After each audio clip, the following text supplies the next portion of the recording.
This is CNN. More people get their news from CNN than any other news source.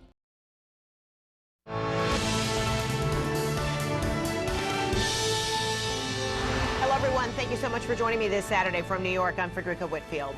We begin this hour with a split U.S. Supreme Court ruling revealing the massive divide in our country, outrage over the High Court's 5-4 decision to overturn Roe versus Wade spilling out into the streets. Abortion rights advocates holding protests in cities across the nation. But for anti-abortion supporters, jubilation after 5 decades of activism. The Supreme Court ruling saying there is no constitutional right for women to have an abortion and allowing states to decide whether the procedure is legal. At least 26 states are either poised to or have already banned abortion. CNN has reporters covering this massive shift in laws across the country. Alexandra Field is in Missouri. Nadia Romero is in Mississippi, the state which brought the case that ultimately ended federal abortion protections. Nadia, what's the reaction there and where are you exactly? Well, Fred, we are in Jackson, Mississippi, outside of the last abortion clinic in the state. For some people, this is a place of refuge. For others, this is a site of pure evil where evil things take place. That's what we're hearing. And you hear those two sides of the Roe v. Wade thing being played out right here on the street corner. You see these two gentlemen having a heated conversation. This is mild compared to what we saw earlier this morning at 4 a.m. local time, with emotions running high from yesterday spilling over into today. Now, the clinic is open, Fred. Women are here right now. The abortion provider inside, I spoke exclusively with him. He told me that he will be performing abortions all day. They let women inside of the facility hours before they technically opened because there was so much chaos going on outside. Listen to one of the volunteers speak about what this means for women and why she says they have to come first. It's funding all over the country, so we know how to put her in touch with those individuals and figure out which is the closest clinic.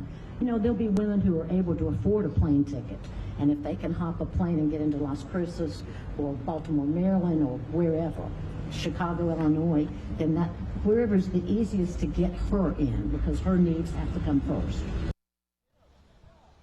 So abortion here is still legal in the state of Mississippi, at least for the next 10 days or so until the Attorney General certifies this into law. That's why the clinic is still open. After that, you heard there one of the main directors of the abortion clinic here saying that they're going to help women get to other states, other cities where they can have access to that care. And that means coming from a fund of money to help women make it to those other states. But when you come out to this facility, you just see the raw emotion, Frederica, from people who have been, they say, fighting for decades to get Roe versus Wade overturned, and for the women and men who've been volunteering and working here at this clinic who've been fighting for women to have access to health care. You see them just come together, and sometimes it is a very ugly, ugly interaction.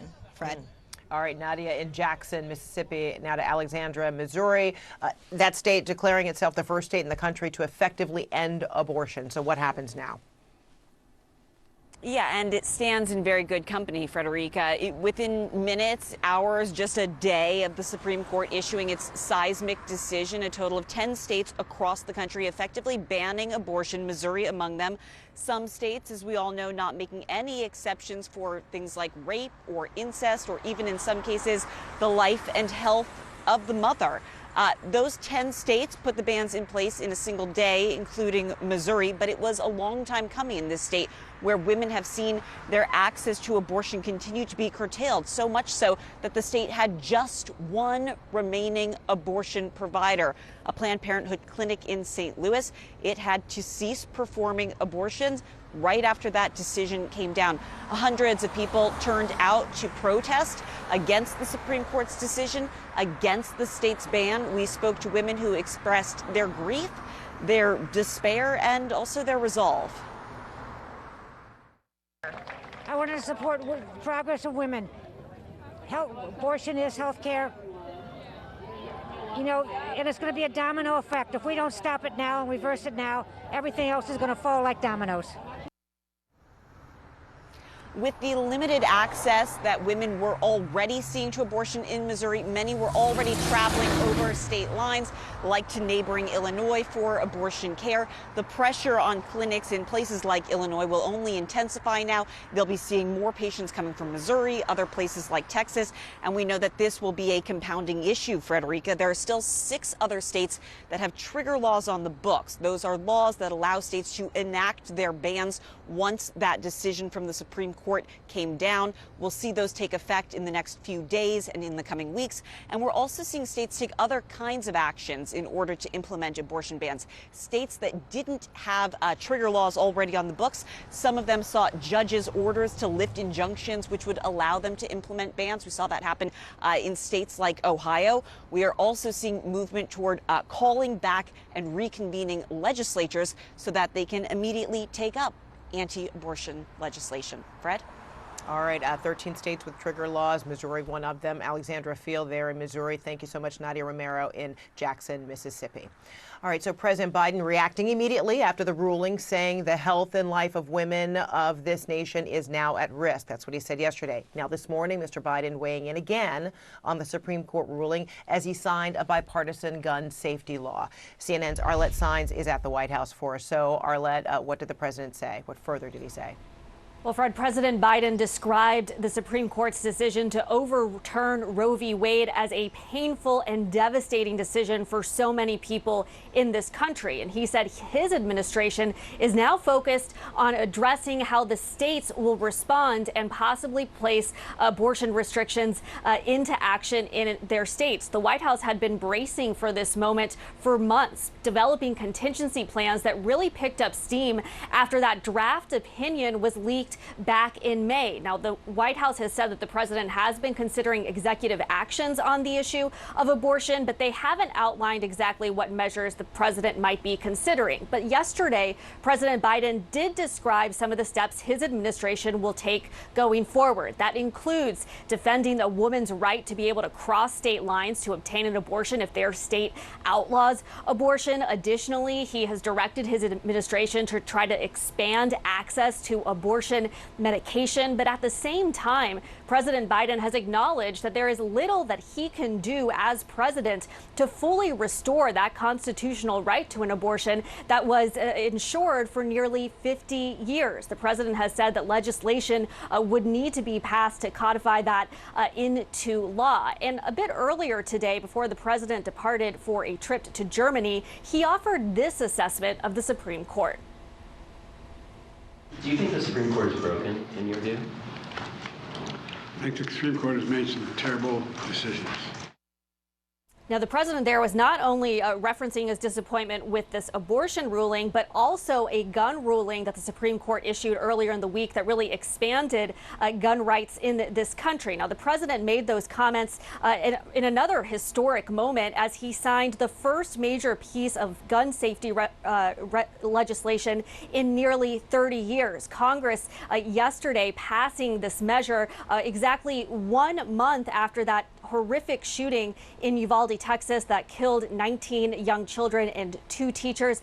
This bill does a number of things when it comes to gun safety, and that includes enhancing background checks for those under the age of 21 trying to purchase a gun. It provides funding for states to implement red flag laws, as well as other prevention programs, as well as closing the so-called boyfriend loophole. The president has said that he wanted to see some type of action in the wake of those mass shootings that have recently happened in this country. But both on that issue of abortion and on guns, the White House is hoping that this will help galvanize voters heading into those midterm elections. Yesterday, Biden saying that Roe is on the ballot in November.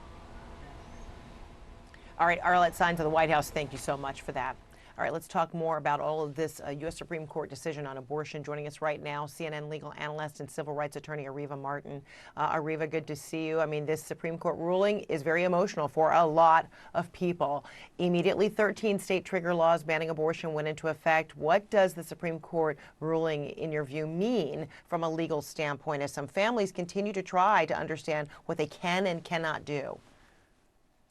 Yeah, Fred, good morning. Devastating decision by the Supreme Court. Can't say that any of us were surprised because we had that leaked opinion earlier of this year. but this decision does change the game as it relates to women's rights to get an abortion. We heard the correspondent say that 26 states are already have already enacted some kind of ban on abortions, and others are looking at how they can also restrict women's rights. And this decision basically throws the decision-making about women's reproductive health into the hands of each state. And we know each state has now the legal authority, the constitutional authority to decide how it will allow or not allow women to go forward with respect to abortions. And we can expect there to be a wide range of decisions made by state legislatures, some restricting abortion outright, others giving women the rights to abortions, but under some limited circumstances. So in many ways, Fred, the court's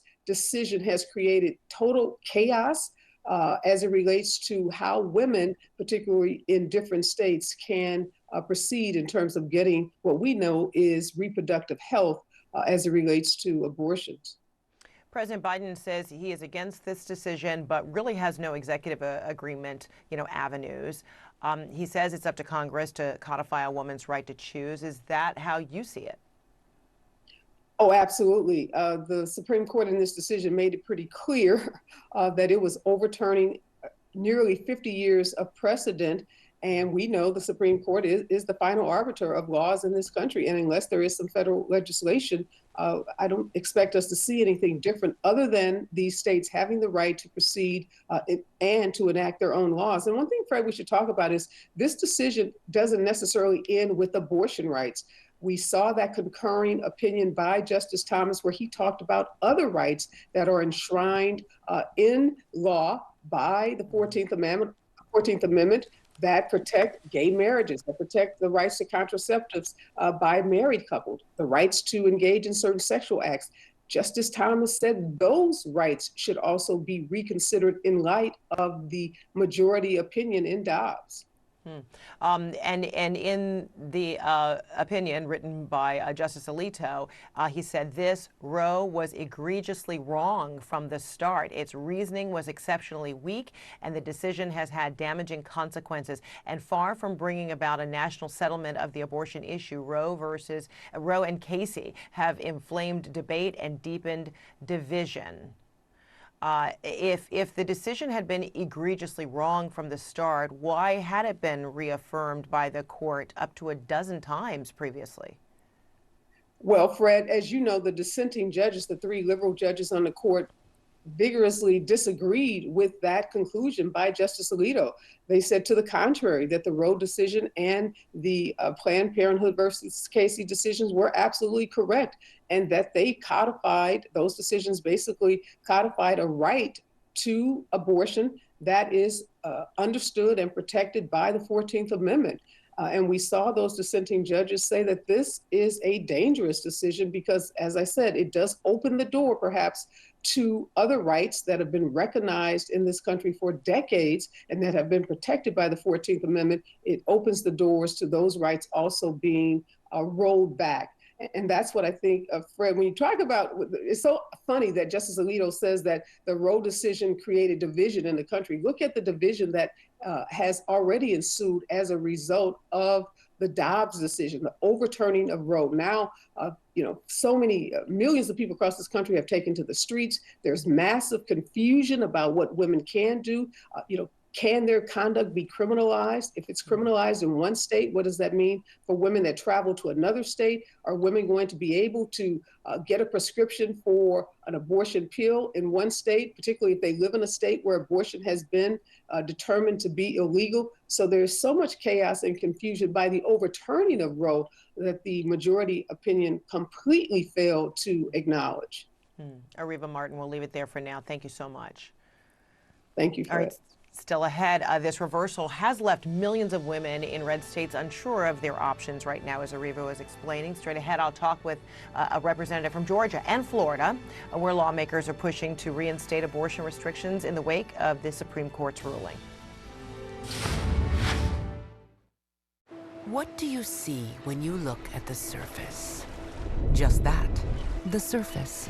But dive deeper and new possibilities emerge.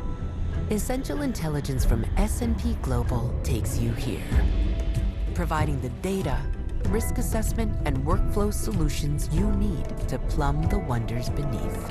A better, more prosperous future awaits. It's yours for the seeking. S&P Global. Seek and prosper.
My name's Jim Brailsford, and I lead the Industry and Solutions Marketing team for Kinaxis.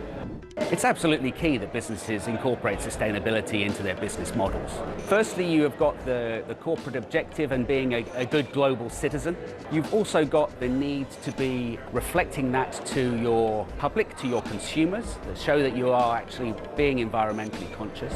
And also, as supply chains are more mature and are considering all of these things in a holistic way, it develops a sort of a steadiness to their operation. Supply chain sustainability will become a qualifier. It will not necessarily be the winner, but it will become a qualifier enabling you to participate in the competition. These troops, they are Russian. I've spoken to the commander. He said they are now in control. Over that way. It's a secret location. They're going to fire on Russian forces. There has been a ferocious battle here. There's unexploded grenades everywhere. We're being shown the powerful American guns, giving them an edge. You downplayed the US intelligence assessment. Do you now regret that? I'm in Kiev right now, and it is under attack, Mr. Lavrov, from Russian forces. I'm being told by our security that we need to get our flak jackets on. No matter where you are in this country, lives are being shattered. There are thousands streaming out. It is at least a chance to save their own lives. Matthew Chance, CNN. All right, shortly after yesterday's Supreme Court ruling on abortion, the state of Georgia asked a federal appeals court to reinstate its so-called heartbeat abortion law. The bill would essentially ban abortion starting at 6 weeks. Georgia Governor Brian Kemp signed the bill back in 2019, but it was challenged immediately and has been sitting in legal limbo ever since. Well, when the bill was signed, State Senator Jen Jordan gave an impassioned speech on the Senate floor. Here is some of what she said. You see, I've been pregnant 10 times. I have seen what many of you in here have called a heartbeat 10 times, but I have only given birth twice. I have lost 7 pregnancies in varying points of time before 20 weeks and 1 after 5 months. Her name was Juliet. I have laid on the cold examination table while a doctor desperately looked for a heartbeat. I have been escorted out the back door of my physician's office so as not to upset the other pregnant women in the waiting area, my grief on full display and uncontainable. I have been on my knees time after time in prayer to my God about my losses. I have loved each and every single one of those potential lives, and my husband and I have grieved each passing. State Senator Jen Jordan is also running for Georgia Attorney General, and she is now with us. I mean, that was so impactful. And I wonder if you are reflecting now and thinking about how many more times women are going to be experiencing what you did as a result of the Supreme Court's decision. Look, I think what is so awful is that everything that I talked about in that speech in terms of the consequences and the impact of women in this state, the awful consequences, being investigated if you have a miscarriage, being prosecuted if you're a physician just by providing care, all of those consequences are now, they are coming to fruition. They're coming to bear because of what the Supreme Court did yesterday in the Dobbs decision. And it's a very, very sad, it was a very sad day. Mm. What did you feel when you heard the decision yesterday? And how differently do you feel, you know, today, a day later?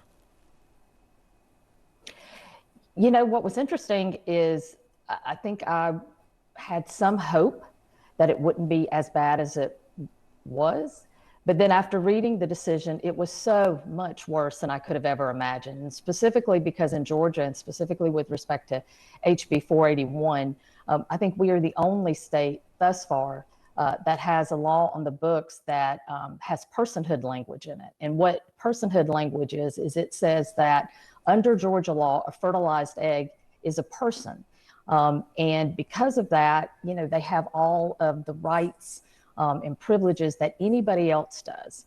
And so if you think about that in terms of, the complications and the legal challenges that are going to ensue, I mean, a fertilized egg is a person now, right? And so,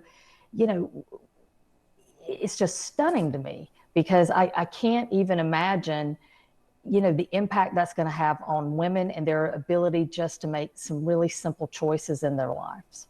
Mm. So in your view now, what options do you see women in Georgia who want an abortion might have right now or in the near future? Well, right now, the law is still enjoined. So there is a small window of time. Obviously, Chris Carr, the current AG, has already asked the 11th Circuit to vacate the trial court's opinion so that it can go into effect. But for right now, women can access abortion care in Georgia. Now, going forward, what the Supreme Court said in Dobbs was that it's all about women voting. Women make up 50% of the population or more of the voting population. And so if they've got a problem with the decision, then basically they need to go out and vote and change the people who are making the laws. So right now, that's what I'm telling women, that this really is about the future. We can't think about yesterday. It's about starting the fight today, and we have to do it at the ballot box in November. And that's why I'm running for Attorney General. And as you run for a Georgia Attorney General, I wonder if yesterday's decision now has altered the way in which you will be campaigning from this point forward. Look, I don't think it's going to alter necessarily the way I'm going to be campaigning, but I can tell you that it absolutely gives clarity. And women need to really understand the implications of the laws that have been passed by the Republicans in the General Assembly, and that the fact that the leaders of our state don't even want exceptions for rape or incest or the life of the mother. I mean, that is just stunning, right? So I'm going to be talking about that. I'm going to be making sure that women understand the consequences of what these men have done, because it is the men, right? And I want anyone who wants to join this fight, check out my website, jenforga.com. It's going to be a fight, but I think we're going to be able to win it in November, but it's going to take everybody. Georgia State Senator Jen Jordan, thank you so much. And I should point out, we did reach out to Georgia Attorney General Chris Carr to join us, but we have not heard back. All right, coming up, after the U.S. Supreme Court struck down Roe versus Wade, a number of states instantly banned abortions. We'll break down which states are impacted and which are likely to take action in the coming days next. I am Nigerian by blood, British by birth, and American by residence. It is important to me that those same strands of inclusivity that flow through me are mirrored in the stories that we tell. One World is a place where Africa has an equal seat at the global table alongside Europe, the Americas, and Asia. Every continent has a voice, and where everyone watching has a stake in the global conversation. One World with Zain Asher, weeknights on CNN.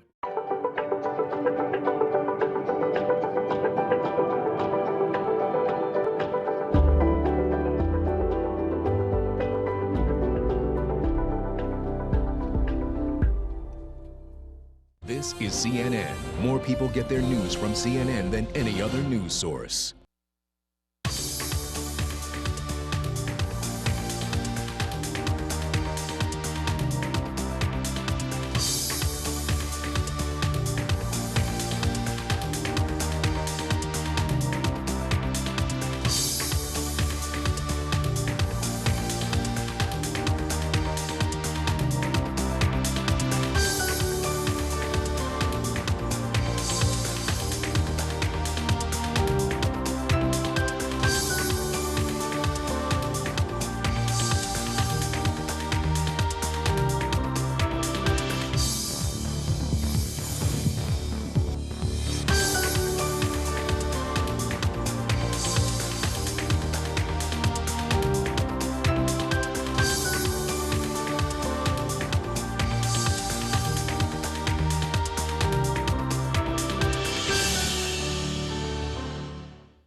Business is all about making connections.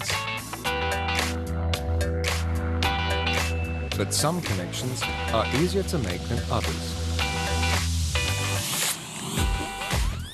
With a CNN partner hotel, the world is always at your fingertips. CNN partner hotels, connected to your world.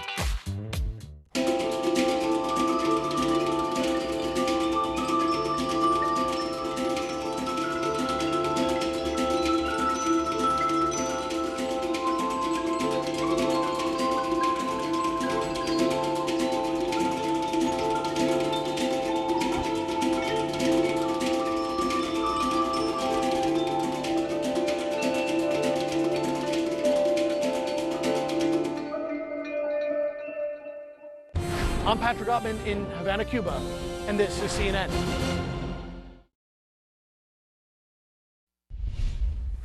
All right, Norway is raising its terror threat level following a shooting at an Oslo gay bar overnight. Authorities say 2 people were killed and 8 others were hospitalized after shots rang out at a bar that advertises itself as the largest gay and lesbian venue in Oslo. Officials say the suspect, who is a Norwegian citizen originally from Iran, has been charged with terrorism. The suspect was also known to police, according to investigators, but only had minor convictions. More than a dozen states were ready to ban abortion if and when the U.S. Supreme Court reversed Roe v. Wade. And in some of those states, it has already happened. CNN's Tom Foreman breaks down which states have already enacted their bans. 13 states had so-called trigger laws in place for this day, meaning abortion bans that would go into effect very quickly, according to the abortion rights group, the Guttmacher Institute. In Kentucky and Louisiana and South Dakota, for example, the laws said it would happen immediately. So barring some issue, it's already illegal there. The next level were the states where abortion bans are to be enforced 30 days from now. In Idaho, Tennessee, and Texas, although there's a push in Texas to bypass that delay and have it in place even sooner. We should note all these maps are in flux because this is moving so quickly this weekend.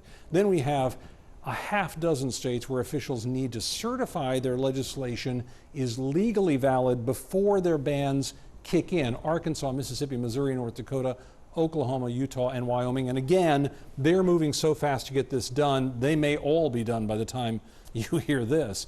And we know that those that aren't, it could still just be a matter of hours or days until they are done. So then we have all of these with trigger laws in place. And then we add to that states that have old unenforced abortion bans, which now can be enforced, and states that passed bans under Roe, which were blocked by the courts, which now would be unblocked. Altogether, you get a whopping 26 states certain or likely to ban abortion. We say likely because there are places such as Montana where a state Supreme Court ruling is, for now, still in the way. We talk about a lot of laws in this country that may or may not be felt by people everywhere.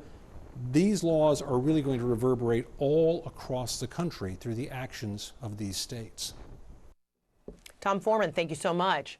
So as Tom just explained, among those states is Florida, which will restrict abortion and allow for some exceptions, not including rape or incest. For more on the state, on the impact of the state of Florida, I want to bring in Anna Eskamani. She is a Democratic state representative for Florida, and she's joining me right now. Representative Eskamani, good to see you. So your reaction to yesterday's ruling?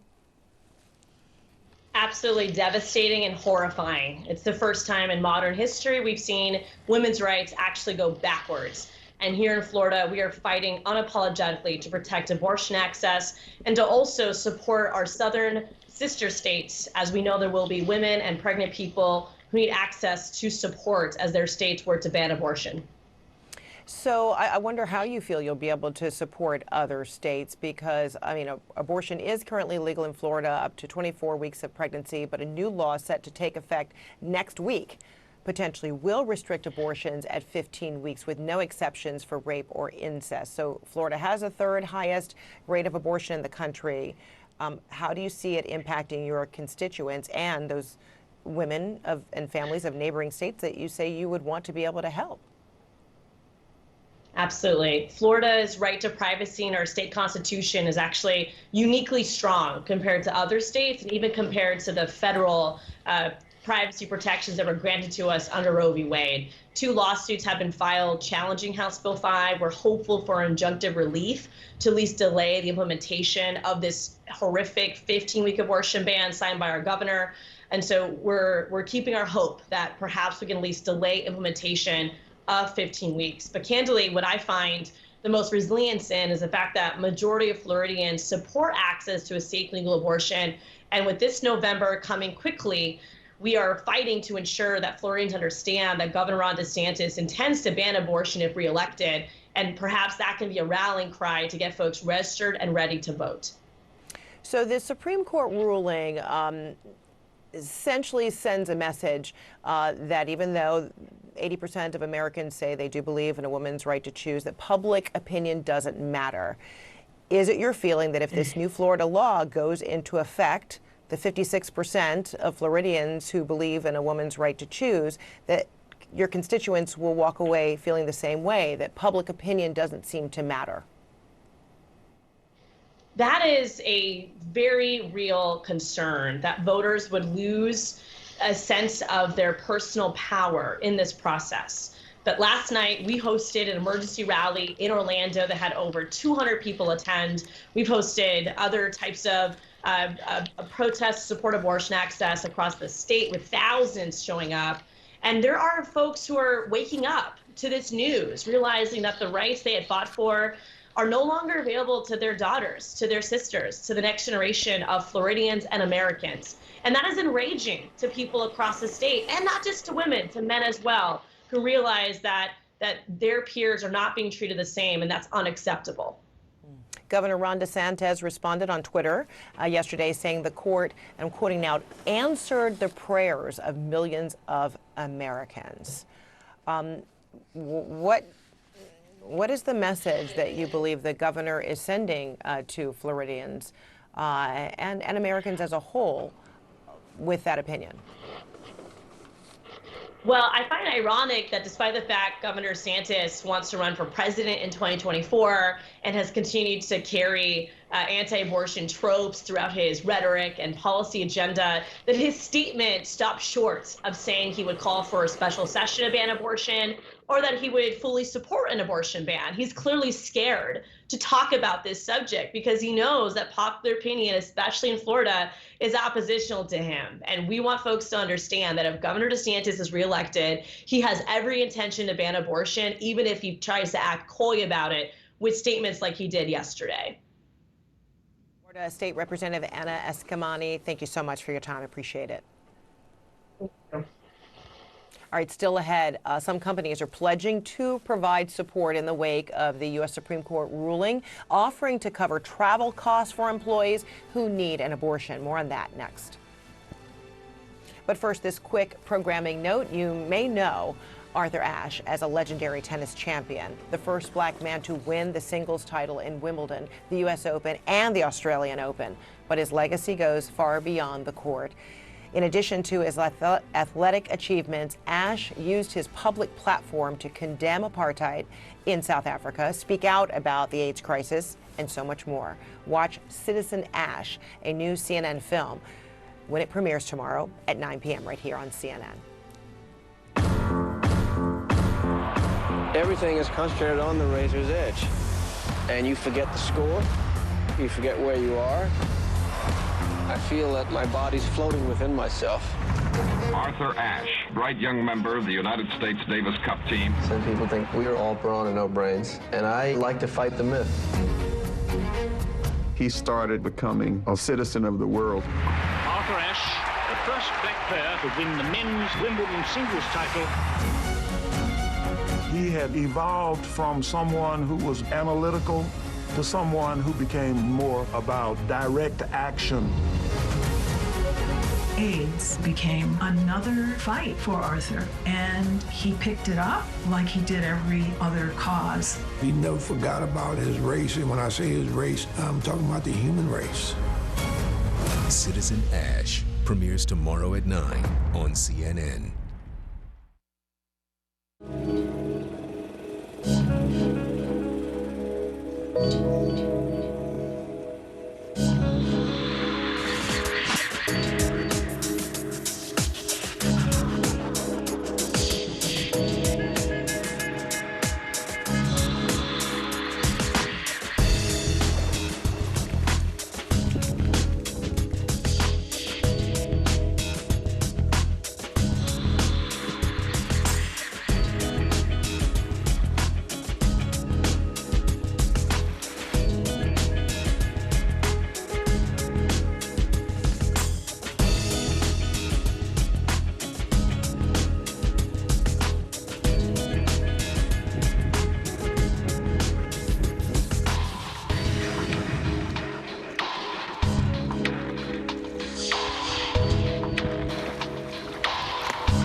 It's going to be difficult to hire the right people unless you as a company provide some level of hybrid working. And this is not for all companies, but for quite a large proportion of companies, it's seen as being a fundamental part of the workplace offer, part of the job offer. So this is all about providing places for people to work and work with other people, but all of those people may not be for the same company, but just about anywhere. And it's that flexibility of the workplace that's what companies and people are looking for. A revolution is the way to describe it, because it's a fundamental change to the way people want to work and companies want to support their workers. And it's a permanent change, and it will be one of the lasting legacies of the pandemic.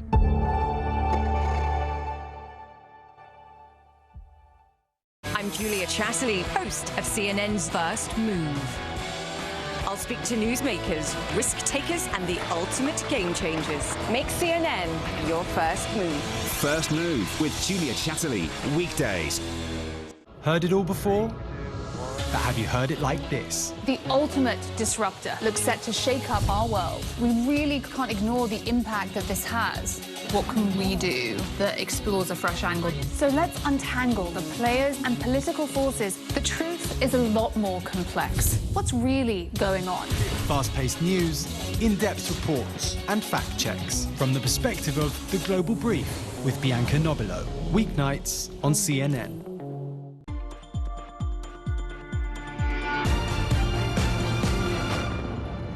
The data shows that the Caribbean and Latin America have some of the highest rates of sex crimes in the world, and sex crimes ties into human trafficking. My name is Jonathan Bagan. I'm based in Trinidad and Tobago. I'm an attorney at law and also chairman of the Caribbean Committee Against Sex Crimes. Say 10 years ago, it was said, even in my country, that nobody should speak out about human trafficking because they will come to get you, the mafia. Now that hundreds of people know about it and are speaking out against it, that darkness has been destroyed, and now we're bringing the issue into the light. Schools across Grenada, St. Lucia, St. Vincent and the Grenadines, Trinidad and Tobago, the students were really positive about it. They wrote poems, spoken word poems, they made videos. I've risen and believed. And those videos went on to the local media, onto the radio and television. On arrival, you are forced into captivity and a life of servitude. So the students were inspired to see their fellow students being connected to CNN International. A lot of kids now know the signs of human trafficking, what it is and how to avoid it. So we may have saved some lives. My Freedom Day helped raise awareness, educate children, and I hope it inspires politicians and the governments across the region to do more to stop this crime from happening. It's impactful and important, and we hope to do even better next year.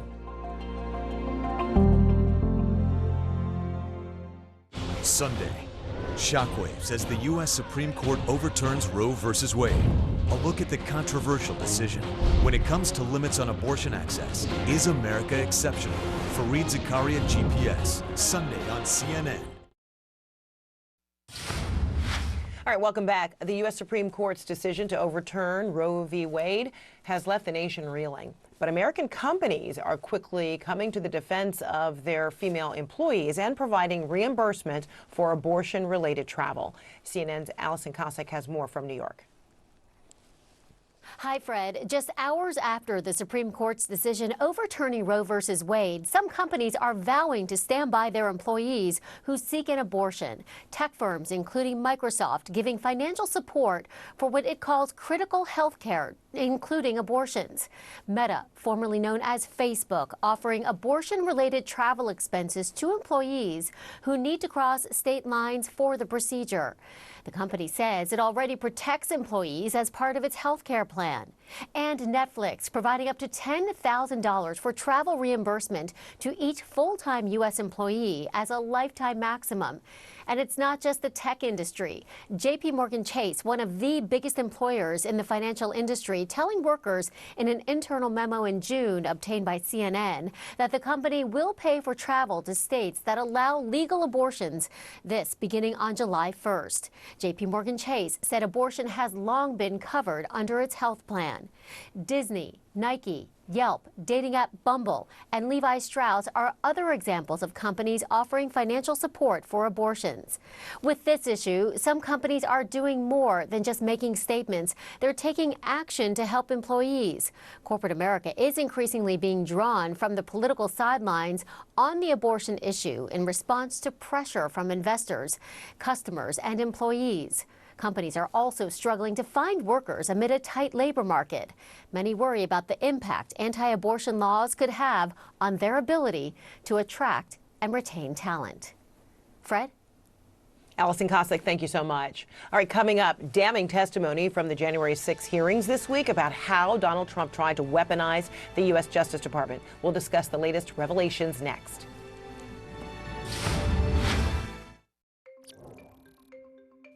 When you dream more, you need to move more.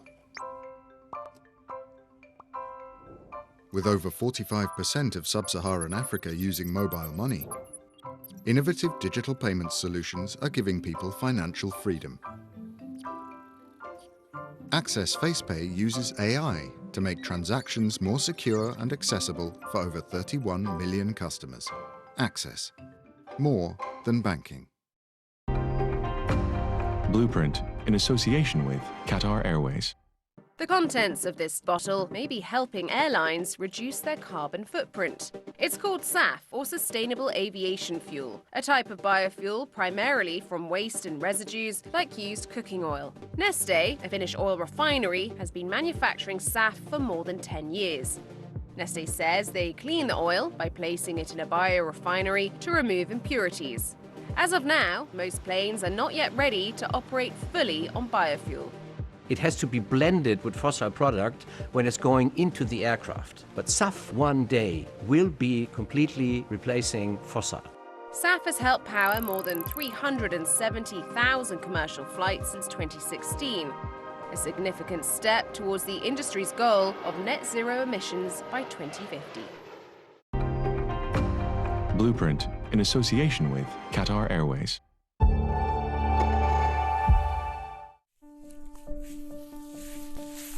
You've seen this explosion of life, and life has come back because of a new habitat that's been created with a whole load of big animals.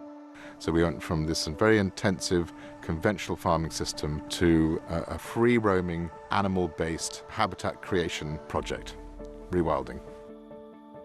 One of the things you can do is introduce free-roaming herbivores, and all of them, the way they disturb the land, the way they trample and rootle, everything that they do has a hugely important knock-on effect, a sort of domino effect for biodiversity.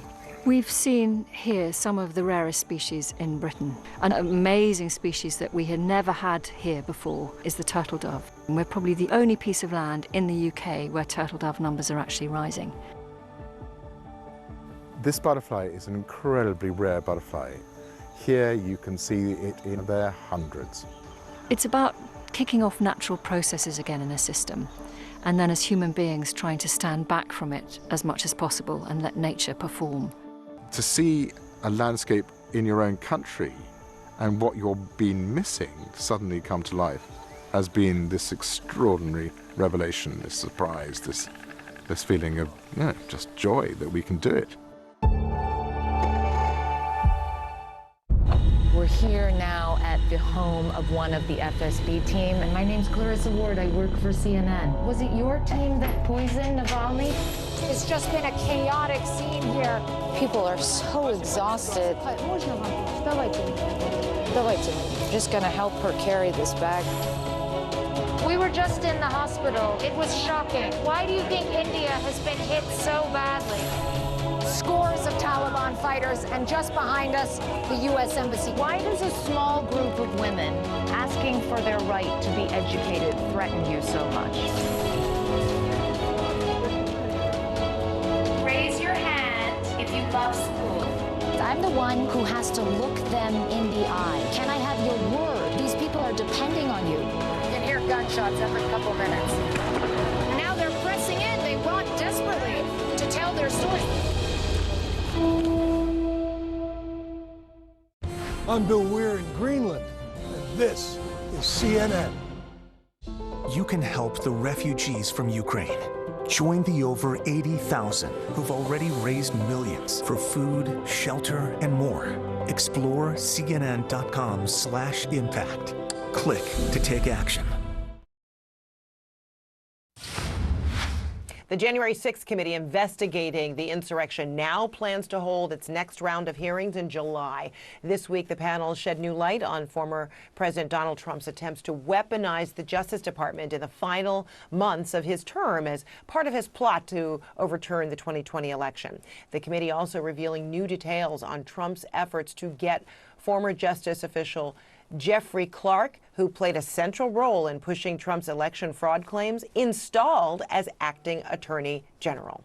Joining us now to discuss these developments is Michael Zeldin. He is a former federal prosecutor and host of the podcast That Said with Michael Zeldin. Michael, good to see you.